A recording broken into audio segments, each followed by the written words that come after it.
Right, golfers, I'm going to share with you today the reason you can't turn through the ball. You can't open your hips and turn through it, like you see from some of the world's best players when they get in those lovely opened positions at impact. I've done this with quite a few students recently, shared these kind of 3 ideas I'm going to share with you today, and it fixed and helped each one of them understand why they couldn't turn the hips and how to change it. Now, if you like the information in this video, hit the like button down below. It helps the channel. Also, down in my description down there, there's a link to my weekly newsletter. It's absolutely free. Come and join the community. People learning great stuff every week. It's complete exclusive content. So idea number 1, the reason lots of you get so bunged up down at impact, you get into this kind of crumbled, stuck lower half, just kind of gives up. It's because your upper half runs away from your lower half, and we see this time and time again from students. So what I mean by this is we see students make quite a restricted backswing with their upper body, hips go a little bit, but not big shoulder turns. Then what they do is they're making their backswing or completing their backswing, their shoulders really start to open up on the way down. This is why we see the club come off and over this way. Now, if the student then was to really open their hips like you see the good players do, they're just not going to hit the ball.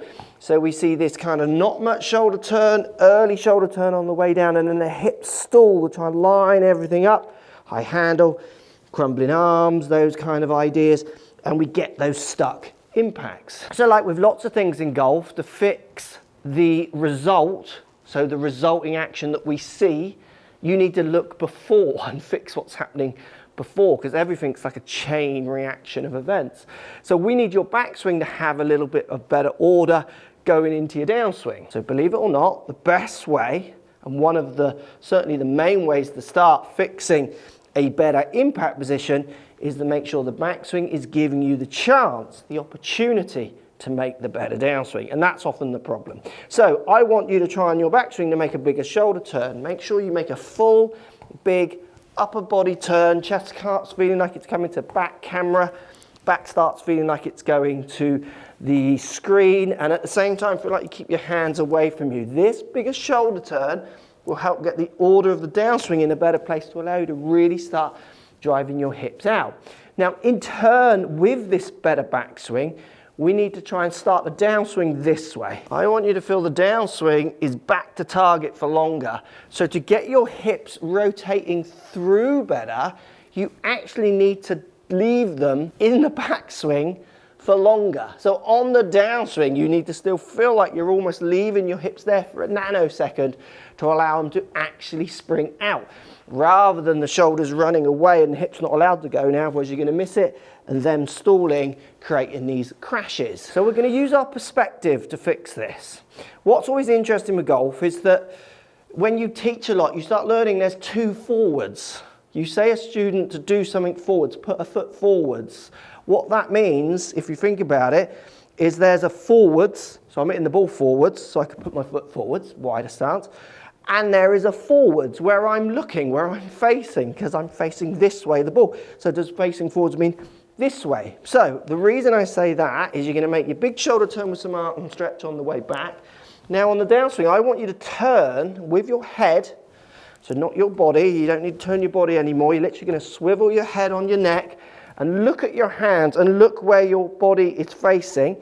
And I want you to feel as you start your downswing that you bring your hands and arms down while keeping your back and hips feeling like they stay to the target for longer. What this will do from here is make you have to open up, turn through, get through that downswing. By leaving it that split second later encourages often the student to be far more active with their hips, and actually drives them to make the movement we want. So we're getting them to make the movement we want by changing what happens before. A, giving them the opportunity, and B, giving them the reward, the inspiration, the reason to open their hips. Because remember, most golfers who get this bunched up non-turn through position is because their shoulders run away and then their hips can't. They've got no incentive. They're not allowed to go because they wouldn't hit the ball. They have to stall to line things up.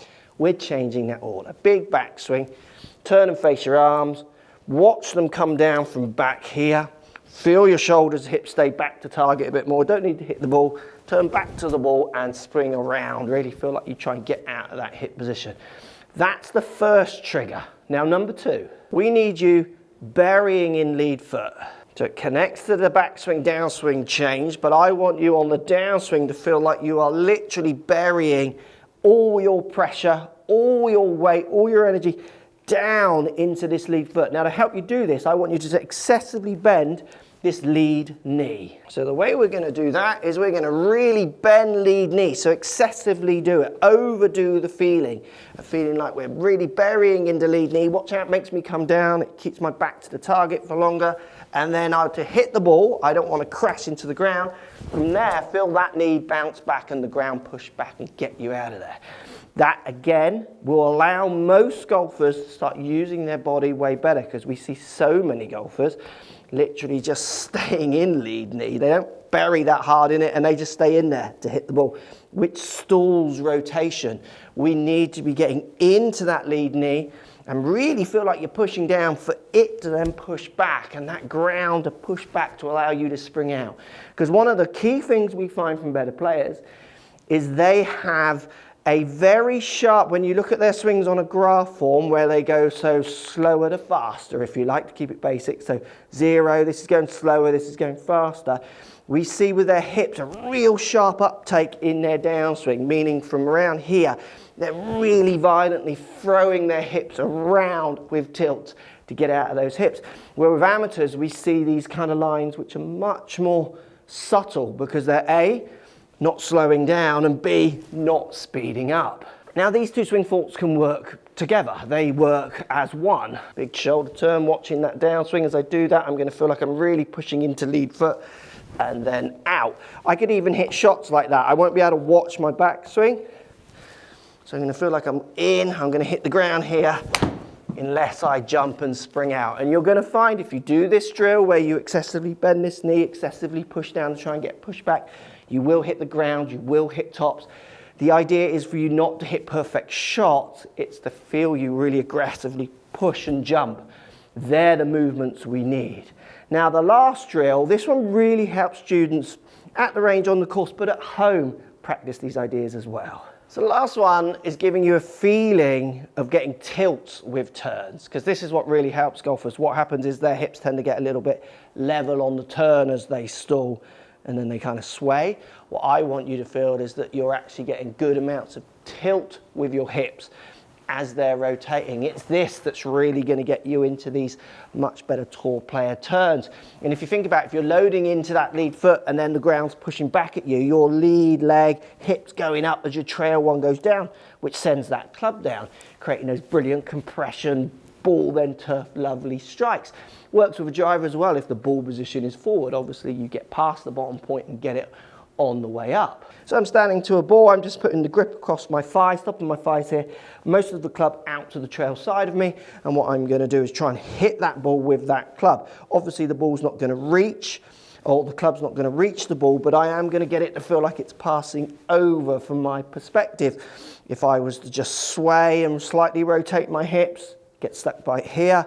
If I was to lean back and kind of spin out, get stuck out this way, I'm going to feel that my hips are rotating at the same time with lots of tilt. This is again going to help me get, so backswing into this leg and up and out. And the quicker, the better you get at this jumping out, that's when you start seeing that lead foot jump out and move back. This is where we start seeing these tour-like impacts, strong strikes and shots with good direction that are going to help so many golfers. You can do this with all clubs if you want to find out how to hit your driver better, though this video's got a lot more information on what we're talking about that might just help you out.